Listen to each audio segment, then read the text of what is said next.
I'd like to start this demo by sorting out a couple common confusions I hear in my work as an Azure solution architect. We're going to spend our time here looking at Azure Log Analytics, how to actually use the query language and start to report on the diagnostic streams we've been enabling in the course thus far. Here we're looking at one of my virtual machines, WinDemo2, and in particular we're on the extensions blade. I mentioned that you have two different agents for two different purposes. You have the VM diagnostic settings, which is where you can enable diagnostic streams at the VM level. That's how we started this course. And then more recently, we onboarded this virtual machine, among others, into my Log Analytics workspace. And there, Microsoft deployed the Microsoft Monitoring Agent. Now, at this point, if I no longer wanted to rely upon the diagnostic settings extension, you can certainly uninstall it here. But you may want to leave them both enabled, for instance, so that you can go into Azure Monitor and plot metrics and raise alerts on those VM level metrics. Okay, so that's point one, the two different agents. Point two is over at the Log Analytics workspace level. Let's dive into my Pluralsight workspace that we created a little while ago. It's not enough simply to onboard your virtual machines. You'll recall that we do that by going under Workspace Data Sources, and we can just, with a couple clicks of the mouse, deploy the Linux or Windows Microsoft Monitoring Agent to those VMs. We also will then want to come up under Advanced Settings and make sure that we pick and choose specifically the data streams that we want. Because again, the idea is that this is a different extension. So we have under Data here, under Log Analytics Workspace Advanced Settings, separate areas for Windows event logs. You type the name of the log. For instance, if I want to capture PowerShell event log data, I type PowerShell, and we can get to those different logs right from here. Windows performance counters, it's the same thing. You can search for the performance counters that you want, load them in, and then adjust the sample interval. For Linux performance counters, for your Linux VMs, it's the same thing. You can capture the IIS log files from your Windows servers that are running IIS, and then there's syslog and custom fields and custom logs. Make sure to click Save when you're finished. All right, so now let's finally get into the log search. If we come down under General in the workspace, recall that you have the V1 query language. That's under Logs Classic, and you have V2. I'm not going to cover V1 at all here, so let's step back out of Logs Classic, and instead let's go directly to Logs.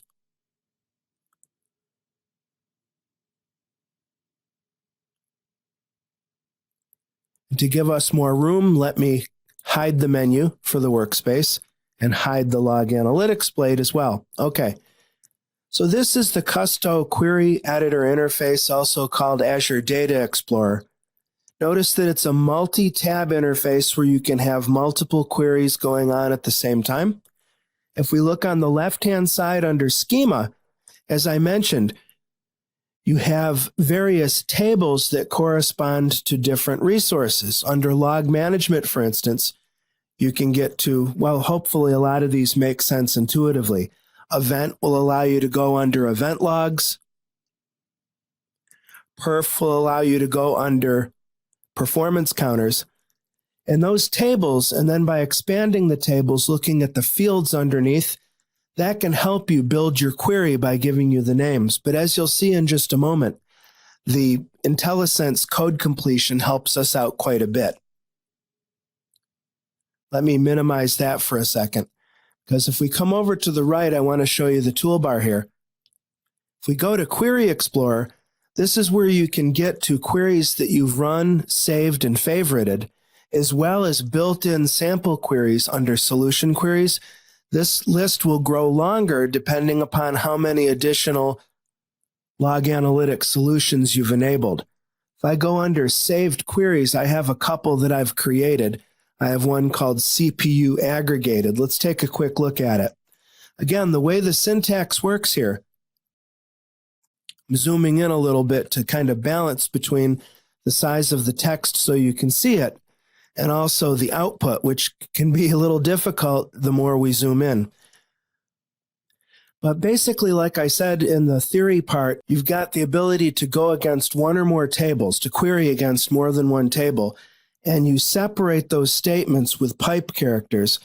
Spaces are allowed here, so we can do something like this.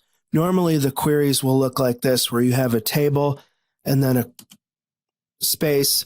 And then as you start to type, as you see here, the autocomplete code completion kicks in. It's really nice where it can give you some help as you type. Also, if I expand my schema list, you can double left click or drag any of the columns shown here directly into the query editor. Let's see. We can adjust the time range here. Notice that we can go from the last 30 minutes out to the last 7 days, or we can specify using these date picker controls, custom start and end dates. I'll choose last 3 days for this query, and then we'll click run. So this query is saying, show me from the performance table where the counter name is percent processor time and the instance name is underscore total. So that's regardless of how many cores are on the system, it's an average across them. Summarize the aggregated value as the average of the counter value by time generated 1 hour computer. So we see down in the results here, any VMs that are reported into this log analytics workspace, we can see what their average or aggregated CPU is. And I see that dc2.company.pri has the highest. All of these have low aggregated values. That's simply because this is a test subscription that's not actually doing a whole lot. If we come to the query editor, let me zoom in again, press enter, pipe space, let's order by aggregated value. I'm just pressing tab, by the way, and using the arrow keys to go through here, okay? So I want to just encourage you to play in here, as a matter of fact. You're not doing anything destructive. You're just reporting on the data. Let me drag the split bar up a little bit. So now we've done a reverse sort. If you're thinking, well, Tim, this isn't particularly wow, that's true. I'm giving you intentionally simple queries, and understand that in the space of this demo, I'm just giving you the barest touch of the capability of this tool, all right? The general workflow, just to repeat, is you onboard your resources into Log Analytics, and then you use this workspace to compose queries. Once you have your query results, you can save them to your favorites list. I'll call this CPU aggregated 2.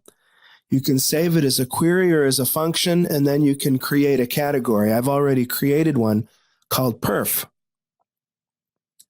You can share these queries with your colleagues. Notice that there's a copy. There's also export.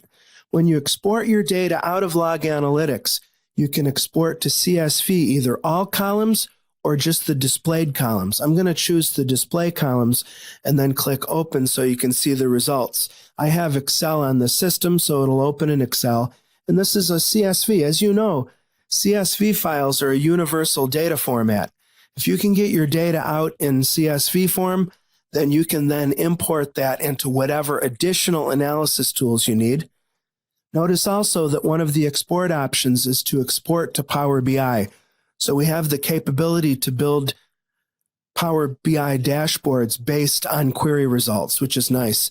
And then again, to tie in earlier learning from when we worked with Azure Monitor, you may, for instance, want to build a new alert rule based on the results of this query, you see? So if we click New Alert Rule, it'll open up a familiar dialog that we've seen before. This time it looks like the alert target is the OMS or the Log Analytics workspace, and the alert criteria, you'll have to customize this, of course, but you're going to be raising an alert and then, of course, an action group based on the results of that query. That's pretty cool, isn't it? Let's step back one. Another thing we can do, again, just playing with this query again, I'm going to drop in a where computer equals dc1.company.pri. You see, I'm just intending to give you a simple overview here. And you notice that the results down at the bottom are tabular. When you expand each row, it shows you all of the available columns in a table view. So it's an easier way if you want to drill down into a particular row, because your results may involve a lot of columns. Let me come back to Query Explorer and see if I have any other interesting saved queries. How about errors highest? Let's take a look at this one. So this looks into the event table where we're looking at errors, time generated 5 days ago, summarize, and then top 10. Let's see. Again, I have to scroll back to see it. And you can see that DC1 has 2,500 errors. That's potentially a red flag.